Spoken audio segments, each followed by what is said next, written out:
ഇത് ഈ സ്കൂളിന്റെ അഭിമാന മുഹൂർത്തമാണ്. ഒരുപക്ഷെ ചരിത്രത്തിൽ തന്നെ ആദ്യമായിട്ടായിരിക്കും ഒരു വിദ്യാർത്ഥി എഴുതിയ കവിത പാഠപുസ്തകത്തിൽ ഉൾപ്പെടുത്തുന്നത്. അക്ഷരമാലയിൽ അമ്മ എന്ന കവിതയുടെ ആ ആത്മാവിനെ തിരിച്ചറിഞ്ഞ് സോഷ്യൽ മീഡിയ വഴി ലോക മലയാളികളിലേക്ക് എത്തിച്ചത് അച്ചുവിൻ്റെ ടീച്ചേഴ്സാണ്. അവരെല്ലാം ഈ അവസരത്തിൽ ഞാൻ അഭിനന്ദിക്കുന്നു. എല്ലാത്തിനുമപ്പുറം ഈ കവിതയെ നെഞ്ചിലേറ്റിയ മറ്റൊരു വ്യക്തി ഇന്ന് നമ്മോടൊപ്പമുണ്ട്. നമ്മുടെ എല്ലാം അഭിമാനമായ ചലച്ചിത്ര പിന്നണി ഗായകനായി വന്ന് സംഗീത ലോകത്ത് തൻ്റെതായ വ്യക്തിമുദ്ര പതിപ്പിച്ച ശ്രീ MG ശ്രീകുമാർ. ഒരു പ്രതിഫലവും വാങ്ങാതെ അദ്ദേഹം ഈ കവിതയെ നെഞ്ചിലേറ്റുകയും സംഗീതം നൽകി ആലപിക്കുകയും ചെയ്തു. ഈ അവസരത്തിൽ അദ്ദേഹത്തിൻ്റെ നല്ല മനസ്സിനെ ഞാൻ അഭിനന്ദിക്കുന്നു. നിങ്ങളോട് 2 വാക്ക് സംസാരിക്കാൻ ഞാൻ അദ്ദേഹത്തെ ആദരപൂർവ്വം ക്ഷണിക്കുന്നു. Thank you.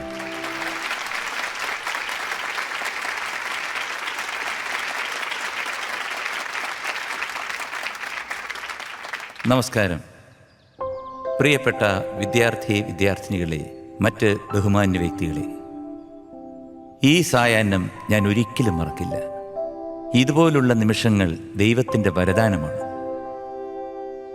നാം ഓരോരുത്തരും ചൊല്ലിപ്പഠിച്ച മാതൃഭാഷയിലെ അക്ഷരമാലയിൽ മാതാവെന്ന സത്യത്തെ കണ്ടെത്തിയ ആർച്ച എന്ന നിങ്ങളുടെ അല്ലല്ല നമ്മുടെ അച്ചുവിനെ ഞാൻ അഭിനന്ദിക്കുന്നു.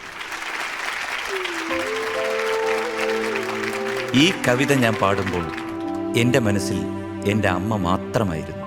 അതുപോലെ ഈ കവിത കേൾക്കുന്ന ലോകത്തിലെ ഓരോ മലയാളിയുടെയും മനസ്സിൽ അവരുടെ അമ്മ ഉണ്ടാകും എന്ന് ഞാൻ വിശ്വസിക്കുന്നു.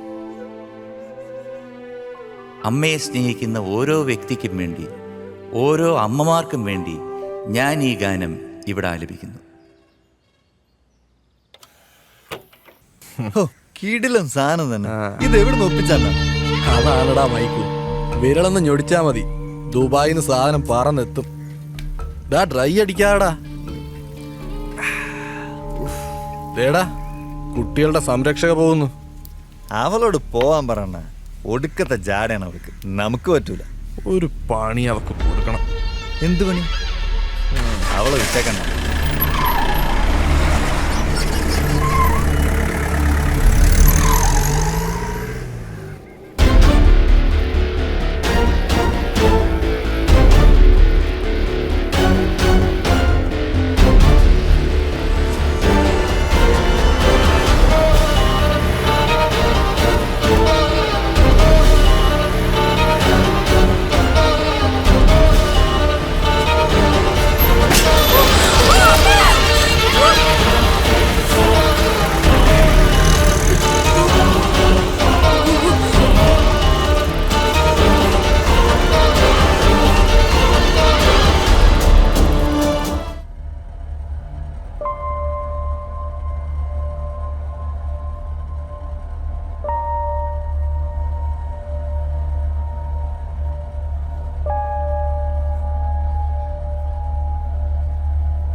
She's lucky girl.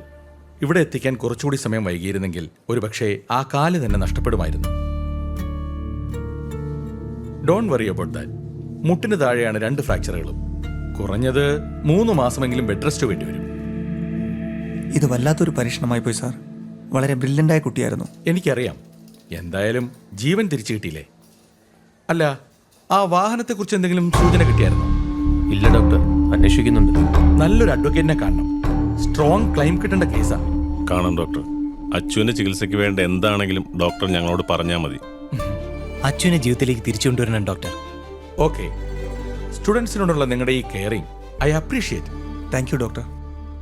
അക്ഷരമാലയിൽ അമ്മ എന്ന കവിത എഴുതി ലോകശ്രദ്ധ നേടിയ ആർച്ച എന്ന +2 വിദ്യാർത്ഥിനിക്ക് അജ്ഞാതവാഹനമിടിച്ച് ഗുരുതരമായി പരിക്കേറ്റു.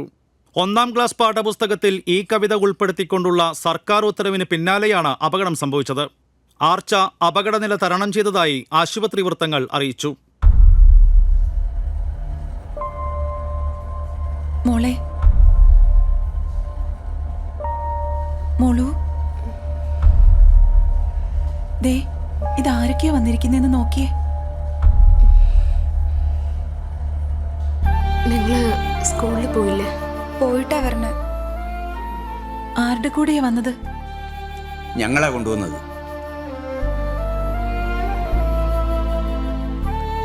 എന്തിനാ നിങ്ങൾ ക്ലാസ് മുടക്കിയത്?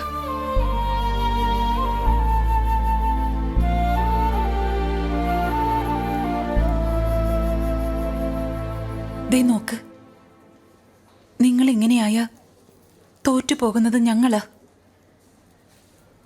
അച്ഛനമ്മമാരെ വേദനിപ്പിക്കരുത്. ഇങ്ങനെയൊക്കെ ദൈവം നമുക്ക് മുന്നറിയിപ്പ് തരുന്നത് അഹങ്കരിക്കാതിരിക്കാനാ. റിമ, നീ വേണം ഇവരെയൊക്കെ ശ്രദ്ധിക്കാൻ. ഇനിയുള്ളൊരു ഒറ്റ ക്ലാസ് പോലും മിസ്സാക്കരുത്, പറഞ്ഞേക്കാം. വയ്യടി, ഞങ്ങൾക്ക് പറ്റണില്ല, സത്യമായിട്ടും പറ്റണില്ല. ഇങ്ങനെയാണോ സ്നേഹം കാണിക്കുന്നത്?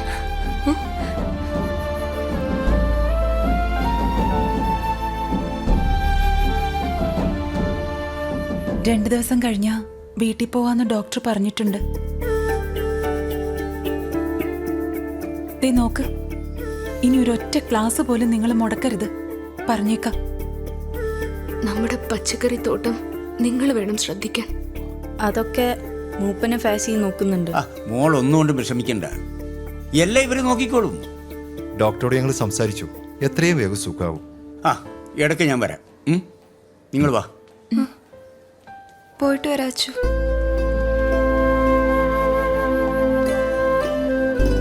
പോട്ടെ.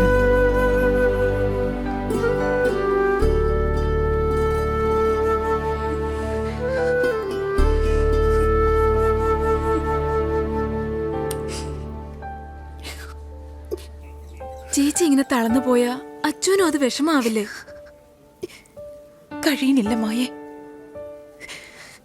എന്റെ കുട്ടിയുടെ കിടപ്പ് കണ്ടിട്ട് നെഞ്ചു പൊട്ടിപ്പോവുക. നന്നായി പഠിക്കണം, ജോലി നേടണം, അമ്മയെ പൊന്നുപോലെ നോക്കണം എന്നൊക്കെ പറയാത്ത ഒരു ദിവസം പോലും ഇല്ല. എനിക്കറിയാം, എന്റെ മോള് ഉള്ളില് കരയുക. അവളുടെ സ്വപ്നങ്ങളെല്ലാം പോയില്ലേ? നിനക്കറിയോ മായേ, കൺമുന്നില് ഒരു ചെറു പ്രാണി പോലും അപകടത്തിൽപ്പെട്ട് കിടക്കുന്നത് കണ്ട സഹിക്കാത്ത കുട്ടിയാ. പിന്നെ അതിനെ രക്ഷിച്ചിട്ട് വേറെന്ത് കാര്യത്തിനും പോവുള്ളൂ. അങ്ങനെയുള്ള എന്റെ കുട്ടിക്ക് ഈശ്വര, എന്തിനാ ദൈവം ഞങ്ങളോട് ഇങ്ങനെ? അങ്ങനെ പറയല്ലേ ചേച്ചി. ജീവിതമാകുമ്പോ സുഖവും ദുഃഖവും അനുഭവിച്ചല്ലേ മതിയാവൂ. അവളെ ദൈവം നമുക്ക് തിരിച്ചു തന്നില്ലേ, ഒക്കെ ശരിയാവും. 10ാമത്തെ വയസ്സിൽ അവൾക്ക് അച്ഛൻ നഷ്ടപ്പെട്ടപ്പോ ചേച്ചിക്ക് ധൈര്യം തന്ന മോളാ അവള്. ഇതും അവൾക്ക് തരണം ചെയ്യാൻ പറ്റും. ചേച്ചി ഇങ്ങനെ വിഷമിച്ചിരുന്ന ഞങ്ങൾക്കത് താങ്ങാനാവില്ല. കണ്ണു തുടക്കി ചേച്ചി, എന്നിട്ട് അവൾക്കൊപ്പം നിൽക്ക്. ഞങ്ങളൊക്കെ ഇല്ലേ കൂടെ. കടയുടെ കാര്യത്തില് ചേച്ചി വിഷമിക്കണ്ട, അതൊക്കെ ഞാൻ നോക്കിക്കോളാം. കൊച്ചൂട്ടനുണ്ടല്ലോ കൂടെ. എന്നാ ഞാൻ ഇറങ്ങട്ടെ ചേച്ചി. മോള് വാ, ഞാൻ നാളെ വരാം.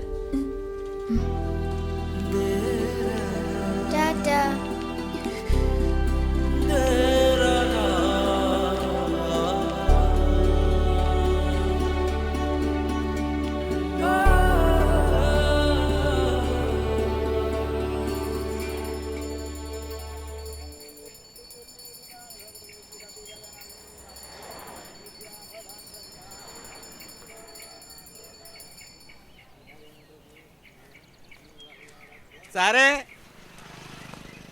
എന്നെ മനസ്സിലായ സാറേ?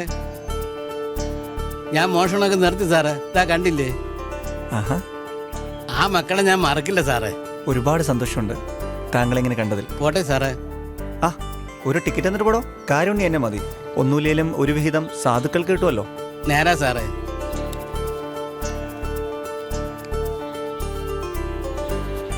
ദാ, എന്നാ ഞാൻ പോട്ടെ സാറേ.